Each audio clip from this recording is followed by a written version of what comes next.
মিজানুর রহমান আজহারি সাহেব হেলিকপ্টারে দৌড়ায়, কয় হাঁটা। হযরত মাওলানা মোহাম্মদ হাফিজুর রহমান সিদ্দিকী কুয়াকাটার হুজুর, খুব সুপরিচিত একজন বক্তা বাংলাদেশের। হুজুরের আলোচনা শুনে অনেকে হেদায়েত হয়ে গেছে, ঠিক কিনা? আমি শুনেছি অনেক যুবক ছেলেপেলে হুজুরের আলোচনা শুনে নামাজ ধরেছে। কুয়াকাটা হুজুরের আলোচনা শুনে অনেক ছেলেরা দাড়ি রেখেছে। বাংলাদেশের যে অটো রিক্সা ভ্যান গাড়ি সিএনজিতে আমি দেখেছি হুজুরের কণ্ঠ বাজতে, সুরেলা কণ্ঠ।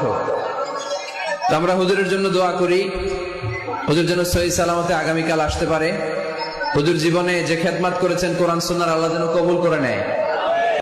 মিজানুর রহমান আজহারি সাহেব হেলিকপ্টারে দৌড়ায়, কয় হাটহাজারী হুজুর হেলিকপ্টারে দৌড়ায়, চরমনাইর হুজুর হেলিকপ্টারে দৌড়ায়, হাফিজুর রহমান হেলিকপ্টারে দৌড়ায়।